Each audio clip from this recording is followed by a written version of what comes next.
Halo semuanya, balik lagi di Acul SW Studio karena seni itu bebas ya. Hari ini kita mau belajar bareng lagi. Gua bacain, kalian denger, gua belajar, kalian belajar. Kita semua belajar.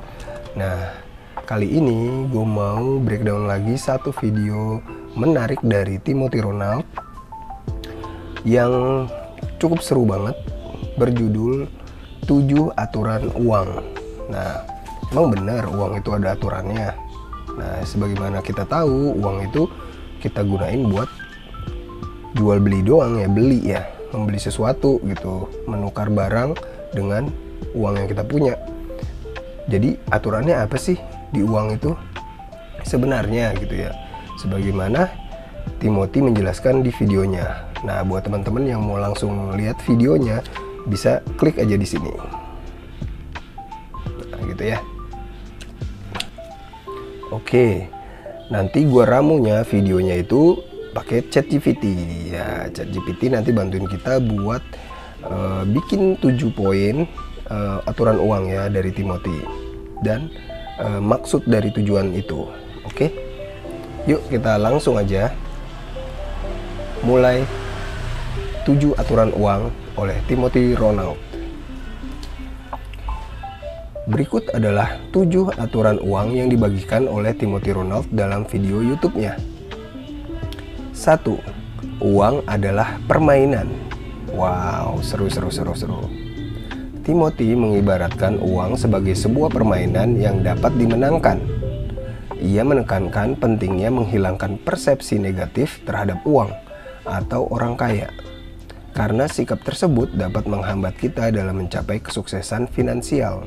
Oke, poin pertama, uang adalah permainan. Uang adalah game. Nah, Timothy itu mengibaratkan uang sebagai sebuah permainan, sebuah game. Nah, berarti kalau sebuah game, berarti kita bisa menang, kita bisa kalah. Nah, berarti kita bisa memenangkan permainannya loh ini sebenarnya. Mungkin dia menjelaskan kayak gitu ya. Karena kalau game pasti bisa menang gitu. Terus juga ia menekankan pentingnya menghilangkan persepsi negatif terhadap uang. Misalnya kita bilang, wah uang itu sumber kejahatan, uang itu sumbernya keburukan, iri dengki. Itu jangan ya teman-teman ya. Buat gue juga ini. Karena orang kismin itu kebanyakan berpikiran seperti itu. Uang itu udahlah, uang menghilangkan persaudaraan, gue mah nggak mikirin uang, jangan ya. Terus juga jangan menghilangkan persepsi negatif terhadap orang kaya. Misalnya di sekeliling kita, saudara kita ada yang kaya dari kita, wah dia mah dari korupsi, orang kaya mah jahat, orang kaya tuh nggak pernah mikirin kita saudara-saudaranya yang miskin. Enggak, jangan pernah berpikir seperti itu ya teman-teman. Karena dengan berpikiran seperti itu, uang nggak bakalan datang ke kita karena pikiran kita negatif gitu. Karena sikap tersebut dapat menghambat kita dalam mencapai kesuksesan finansial gitu ya. Jadi hilangin deh mental-mental miskin, mental-mental negatif terhadap uang dan orang kaya. Dan uang adalah game. Jadi di hidup itu ada game. Gamenya apa? Kamu bisa pilih game menjadi orang, gamenya uang, gamenya terkenal, gamenya menjadi seorang direktur. Ya kamu pilih sendiri. Nah yang paling seru ya game uang, karena semua akan bersumber dan tertuju ke uang lagi gitu. Nomor 2, pikirkan jangka panjang. Dalam mengelola keuangan, berpikir untuk jangka panjang sangat krusial. Timothy mencontohkan Norwegia yang berhasil menjadi salah satu negara terkaya di dunia berkat kebijakan berpikir panjang setelah menemukan minyak pada tahun 1969. Contohnya Norwegia ya. Terus berpikir panjang. Nah, ya namanya investasi juga ya. Pikirannya panjang, nggak bisa. Misalnya aja, contoh simpelnya itu nabung. Nabung di pertama 100.000, 200.000. Kalau kita mikirnya, ya cuma seminggu, cuma 700.000, kecil. Itu nggak bakalan jadi-jadi ya. Tabungan kita nggak bakalan terkumpul. Pikirannya jangka panjang gitu. Nyicil Bitcoin misalnya ya. 1-2 hari lah kok Bitcoinnya malah turun gitu ya. Tapi kalau kita tarik jangka panjang, Bitcoin tuh naik terus gitu. Nomor 3, manfaatkan compounding. Konsep bunga berbunga atau compounding dianggap sebagai cheat code dalam menghasilkan kekayaan besar dalam jangka panjang. Timothy menyoroti bahwa tokoh seperti Warren Buffett mengumpulkan sebagian besar kekayaannya setelah berusia 60 tahun dengan memanfaatkan efek compounding. Nah, sebagaimana kita tahu di dunia investasi, compounding interest itu 7 keajaiban dunia ya. Keajaiban dunia nomor 7 ya kalau nggak salah ya. Jadi kita nabung seperti bola salju, compounding. Makin lama bola salju turun dari lereng, makin gede kan putarannya. Nah seperti itu juga investasi. Jadi tapi dalam jangka panjang ya. Contohnya Warren Buffett.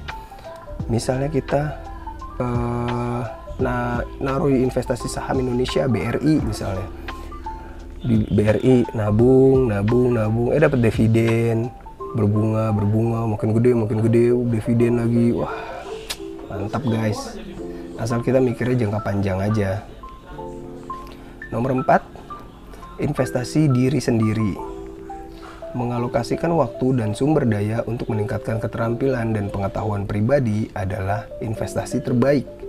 Dengan meningkatkan diri, kita dapat membuka lebih banyak peluang dan meningkatkan potensi penghasilan di masa depan. Nah ini yang sedep nggak sedep ibaratnya ya, investasi diri sendiri. Masalahnya jika uang kita terbatas, investasi diri sendiri itu dengan membeli les, ikut seminar-seminar itu sangat sayang duitnya ya. Cuma itu benar-benar harus dipaksain sih. Maksudnya ya ilmu lebih penting gitu, karena kalau kita ilmunya udah ada, nyari uang tuh sebenarnya lebih gampang kayak gitu ya.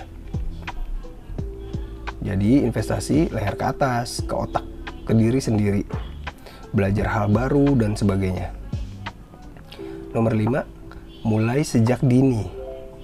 Semakin cepat kita memulai investasi, semakin besar potensi keuntungan yang dapat kita dapatkan di masa depan. Oleh karena itu, sangat penting untuk memanfaatkan waktu dengan bijak dan mengalokasikan uang ke dalam investasi yang memberikan hasil jangka panjang. Nah ini, kalau mulai sejak dini ini, udah masuknya ke ranah keluarga sih ya. Bagaimana pendidikan uang diceritakan, diajarin di keluarga. Gimana sih caranya nabung dari anak kecil, dari kecil ya. Kita kan melihatnya orang tua kita. Gua adalah salah satu contoh yang nggak diajarin apa itu uang, bagaimana cara naroknya, gimana cara nyimpennya, gimana caranya supaya dia berkembang gitu. Yang gua tahu adalah uang itu ya buat kita kerja, kita dapat uang, kita bisa beli sesuatu dengan uang itu. Nomor 6, tetap konsisten. Konsisten adalah kunci kesuksesan dalam mengelola uang. Timothy menekankan bahwa untuk mencapai kekayaan yang luar biasa, kita tidak perlu menjadi pengusaha besar atau membuka usaha yang rumit. Cukup dengan berinvestasi secara konsisten setiap bulan dan membiarkan uang berkembang seiring waktu. Nah itu balik lagi ke ilmu keuangan ya, ilmu uang sama konsisten ya. Konsisten itu jadinya ya udah, kita udah tetapin diri setiap bulan kita nyisihin dari penghasilan kita buat investasi. Itu materinya ya harus balik lagi ke uang itu, pelajaran uang itu apa, cara nyimpennya gimana, biar dia nggak kena inflasi gimana, kayak gitu-gitu, ke ilmu lagi. Dan konsisten itu berat di awal gitu ya. Buat teman-teman yang masih muda, ini gila, ini pelajaran yang bagus banget. Mungkin terdengar remeh-temeh gitu ya, kalian dengar pelajarannya ya dari Timothy ini. Tetap konsisten gitu-gitu. Tapi ini sangat berguna banget. Sangat-sangat berguna banget. Nomor 7, jaga hubungan dengan uang. Terakhir, Timothy mengingatkan pentingnya menjaga hubungan yang sehat dengan uang. Jangan biarkan uang menguasai hidup kita. Namun juga jangan meremehkan pentingnya uang dalam kehidupan. Dengan memahami dan menerapkan aturan-aturan ini, kita bisa mengelola uang dengan baik, mencapai kebebasan finansial, dan memberikan manfaat yang lebih besar bagi diri kita sendiri dan masyarakat sekitar. Nah itu ya. jaga hubungan dengan uang maksudnya tujuan kita terakhir itu bukan uang. Mungkin sekarang kita masih ngumpulin uang, tapi nanti terakhirnya bukan uang, ya nanti kita bakalan buat bantu-bantu orang juga. Misalnya bantu saudara kita, bantu sekitar kita, membuka lapangan pekerjaan, kayak gitu-gitu ya. Itu pentingnya uang. Tapi jangan biarkan uang menguasai hidup kita, dan jangan meremehkan pentingnya uang. Jadi banyak orang yang bilang, gue mah nggak mau jadi kaya, gue mau gini aja, hidup tenang. Orang kaya gimana di agama juga nanti orang kaya dihisapnya lebih lama gitu. Jangan percaya itu, karena dengan kita kaya, kita banyak uang, kita banyak bantu orang gitu. Jadi bukan uang yang mengubah kita, bukan, tapi uang memperlihatkan siapa kita yang sebenarnya. Itu keren banget. Oke, kita kesimpulannya ya. Dengan memahami dan menerapkan ketujuh aturan ini, Timothy percaya bahwa seseorang dapat mencapai kestabilan finansial dan meraih kesuksesan dalam pengelolaan keuangan pribadi. Untuk penjelasan lebih lengkap, Anda dapat menonton video ini ya. Nanti kalau yang masih belum ngeh juga, kalian bisa nonton videonya. Dan itu dia 7 aturan uang. Kita ulangi lagi ya 7 aturannya.